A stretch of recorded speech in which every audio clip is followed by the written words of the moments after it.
You know, there's a specific kind of exhaustion that I think everyone listening is going to recognize immediately. It Mhm. isn't that physical tiredness you get from, say, running a 5K. And it's not even the mental fatigue from staring at a spreadsheet all day. It's the exhaustion of just holding it together. Oh, absolutely. The maintenance of the self. Yeah. The full-time job. It is. It's that internal boardroom meeting where you're constantly negotiating with yourself. Don't say that. You'll sound stupid. Yeah. You need to be nicer to this person. Even though they're driving you crazy. Right. Stop eating that. It's just this constant low-level civil war inside your own head. And the losing side of that war is usually you. Usually, yes. Yeah. But here is the hook for today's deep dive. We're looking at a set of teachings that claims this civil war isn't a bug in the system. It's not just you having a bad week. Or needing a better planner. Exactly. It is a structural flaw in the human operating system that, and this is the key, cannot be fixed by trying harder. In fact, the source material we are covering today argues that trying harder is actually just gasoline on the fire. Your effort is part of the problem. That's it. Welcome back to the deep dive. Today, we are tackling some heavy, but I think incredibly fascinating machinery.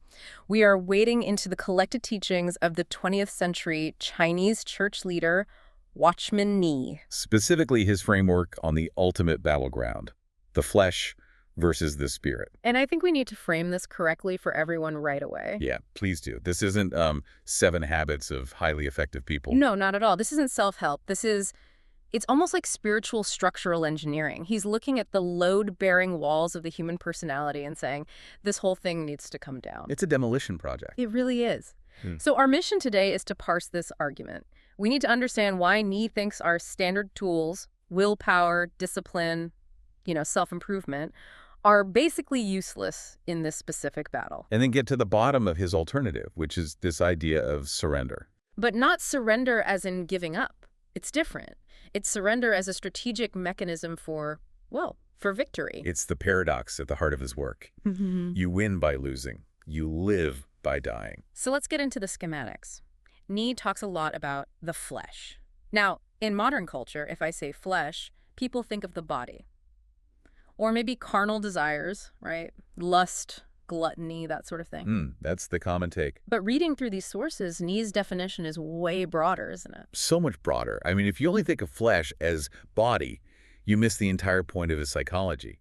For Nee, the flesh is the entire unredeemed self. That's the I. The ego. The ego. It's the part of you that wants to be the captain of its own ship. The source material describes it almost like an active intelligence. It's not just a passive weakness, it's a system that actively fights back. Correct. It's a resistance system.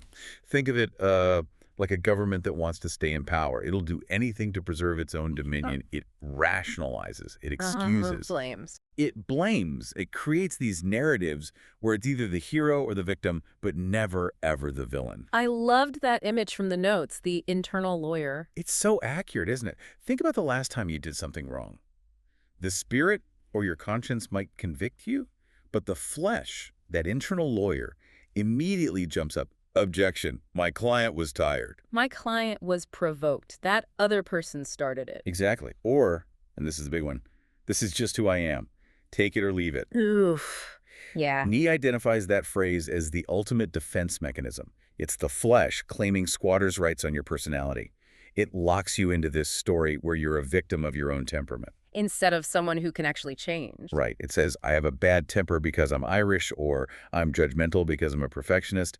It just turns flaws into identity markers. And the symptoms of this aren't just internal battles. The source points to very visible things. It does. Things like division, jealousy, endless arguing. He references the Apostle Paul writing to the Corinthians saying, are you not carnal? Are you not walking according to the flesh? Because they were bickering and forming cliques. Okay, but this is the point that really tripped me up when I first read it. Let's get into it. We assume flesh equals sin, obvious bad stuff.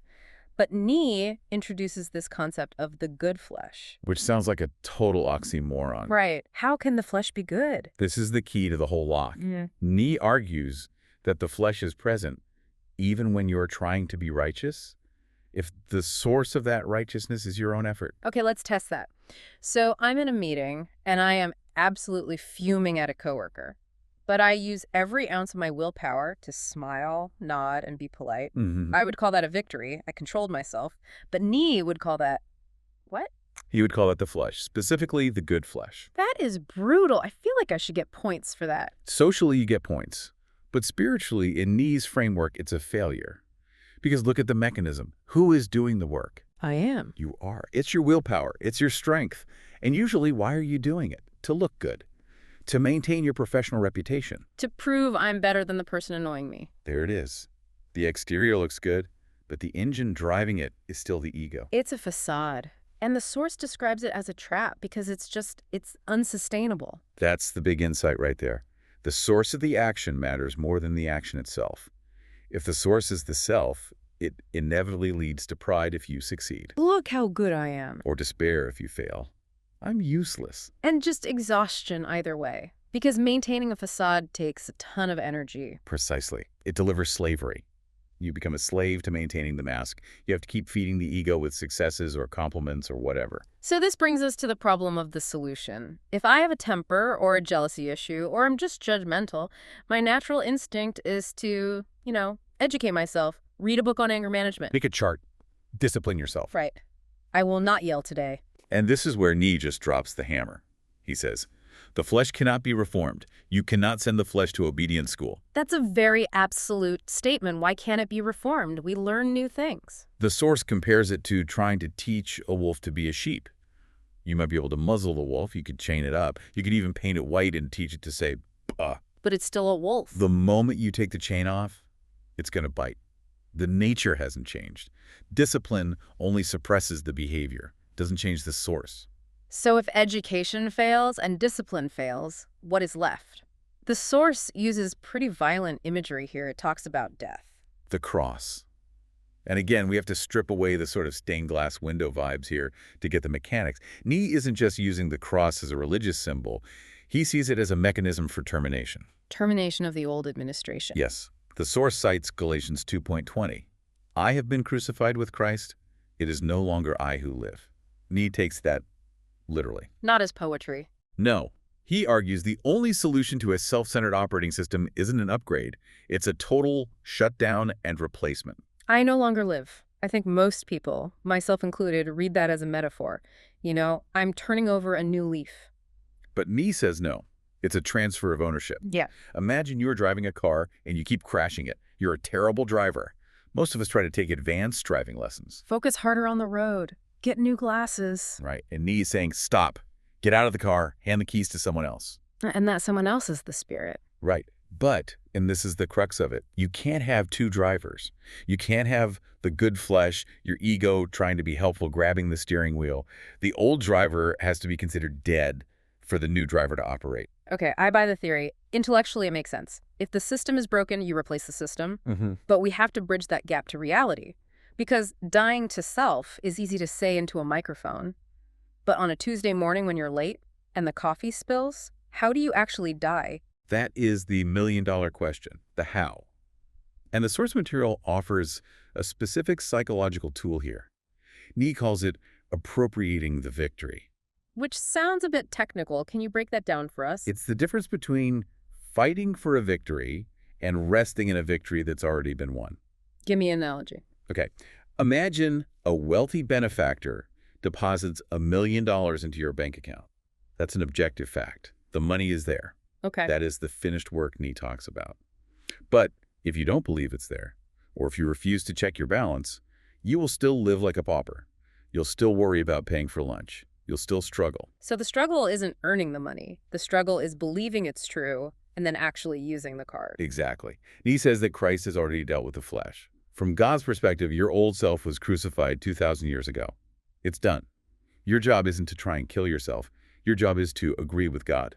So to say, Lord, I agree that my anger is dead. I agree that I don't have to react. That's the move. But there's a hesitation there, isn't there?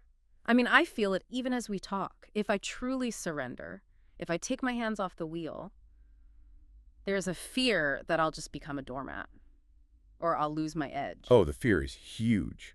It's the ego's survival instinct. We think, if I don't defend my reputation, who will? If I don't worry about my career, when I fail. The flesh convinces us our anxiety is the only thing keeping the plane in the air. That's it. So we start negotiating. Okay, God, you can have my Sunday mornings. Mm. You can have my charitable giving. But my ambition, My grudge against that guy who fired me, that's mine. I need that. we compartmentalize. And the source argues that this negotiation is what causes the anxiety. The struggle comes from holding on to things we weren't designed to carry. There's a metaphor in the notes about the empty vessel. Yes, the Spirit cannot fill a vessel that is already full. If you are full of your own strategies, your own defenses, your own narrative of how life should go, there is literally no room for the new power to enter. You have to be emptied. You have to be emptied. And that emptying process, that's what dying feels like. Yes. And it feels like losing. That's why it's so hard. It feels like you are losing control, losing your rights, losing your protection. Let's get practical with some examples from the text. He's actually quite specific. Let's talk about touchiness. Touchiness is a great diagnostic tool. Nee says the self is incredibly sensitive, like an open wound. If someone just bumps into you, you react immediately. Okay, so let's say someone criticizes your work in a public Slack channel. Oof. Right. The flesh, the internal lawyer, immediately drafts a rebuttal. They don't understand. They're wrong. How dare they embarrass me? The reaction is instant, and it feels completely justified. So what is the surrender move in that split second? The surrender move is to catch that reaction and say internally, Lord, the old me would be offended. The old me would fight back to save face. But that person is dead. I surrender my right to be understood. You surrender the right to be right. That's so countercultural. Everything in us wants to vindicate ourselves. Totally. And in that moment, if you actually do it, if you actually let go of the defense, Nee says you experience this sudden release, the tension just drops because you aren't holding up the wall anymore. What about forgiveness? That's another big one in the source. It's the exact same mechanic. The flesh loves resentment. Resentment feels like power. It feels like I am holding you accountable in the courtroom of my mind. It feels like justice. If I forgive you, I'm letting you off the hook. It feels like justice, but it's actually poison. Surrendering here means stepping down from the judge's seat. It's saying, I am handing this case over to a higher court. I'm not the judge anymore. And the promise is that when you do that, the bitterness drains away. Because the vessel holding it, the ego has been tipped over. Now, the source material emphasizes this isn't a one-and-done thing. No, not at all. Paul says, I die daily.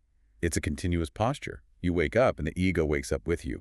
It wants breakfast. It wants praise. It wants control. You have to reaffirm that transfer of ownership every day, sometimes every hour. Yeah. And the source references the prayer of David from Psalm 139. Search me, O God. That is a dangerous prayer. It is. Why dangerous? Because you are asking for the spotlight. You are saying, show me the things I'm hiding from myself. Show me where I'm being proud, but calling it high standards. Show me where I'm being greedy, but calling it prudence. Yes. Yes.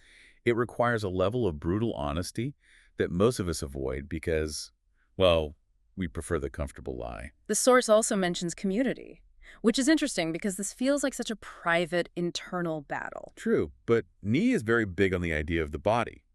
He argues you can't be a spiritual Lone Ranger. Sometimes you are too blind to see your own flesh. You need someone else. You need a brother or sister to hold up the mirror and say, hey, I love you, but that thing you're doing, that's not the spirit. That's your ego trying to win. That requires a lot of trust. I don't want anyone pointing out my flesh. Immense trust. But the alternative is staying stuck in your own blind spots forever. So let's zoom out. If we actually do this, if we engage in this demolition project and we learn to rest in this transfer of ownership, what is the payout? Why go through the pain of dying? The payout is freedom. But it's a specific kind of freedom. It's not just the absence of bad behavior, it's the presence of peace. The source uses a phrase I found really striking, slave to righteousness, which again sounds like a contradiction. How can you be free if you're a slave? It goes back to the idea that everyone is serving something. Bob Dylan saying it right, you gotta serve somebody. If you serve the self, you are serving a master that is never satisfied. Always insecure, always fragile. And that is a miserable slavery. You are constantly working just to keep the self happy. It's the slavery of maintaining an image. Exactly. But being a slave to Christ, in Nee's view, is paradoxical because he is a master who provides the power to do what he asks. It's the difference between a boss who screams at you to lift a heavy rock and a boss who brings in a crane and lifts it for you. I like that, the shift from battery power to mains power. Yes. Why keep buying batteries, your own limited willpower, when the grid is right there? The outcome is a life of, well, spontaneity. You aren't gritting your teeth trying to be good. You're naturally reacting with patience because the source of that reaction has changed. It's his patience, not yours. Right. There is a tone in the source material I want to mention before we wrap. It's urgent. The title often includes now in all caps. Yes. Nee doesn't want this to be a theory you ponder for 10 years. Yeah. He presents it as an immediate offer. He describes Christ not standing there with a stick to beat you for your failures, but standing there with an invitation. You're tired. You're failing. Let me take over. Pretty much. Eh. It challenges the whole hustle culture mindset, doesn't it? Even the spiritual hustle. We treat spiritual growth like a career ladder. I'm going to level up my spirituality. And Nee just turns the ladder upside down. The way up is down. The way to life is death. The way to victory is surrender. It completely inverts the logic of the world. So to bring this all together for you listening, we started with that feeling of the crossroads, that internal fight, that exhaustion of holding it all together. When we've learned that the fight itself is the trap. If you are wrestling with yourself, you're stuck in the flesh. Yeah. You're trying to use the problem to solve the problem. The solution isn't to send your flesh to reform school. It's to recognize it's a systemic failure that needs a systemic replacement. Send it to the cross. Except that the I creates the problem, so the I must step aside. And the big aha moment for me really is that the victory isn't something I have to manufacture. It's something I have to import. Appropriating the victory. The check is in the bank. Stop living like you're broke. Stop begging God for what he has already given you and start thanking him that it's already done. I want to leave you, the listener, with a thought to mull over today. It's a question that kind of haunted me after reading through all this. We hold on to control, to our anger, our rights, our strategies, because we think it keeps us safe. We think it protects us. But doesn't. That's the question. If the flesh promises you security but leaves you tired, anxious, and defensive, and the spirit promises a death to that control but gives you actual life, what exactly are you trying to protect? It's a question worth asking in the mirror. Next time you feel that internal lawyer standing up to make an objection, maybe just tell him to sit down. Thanks for joining us on this deep dive into the mind of Watchman Nee. We'll see you next time.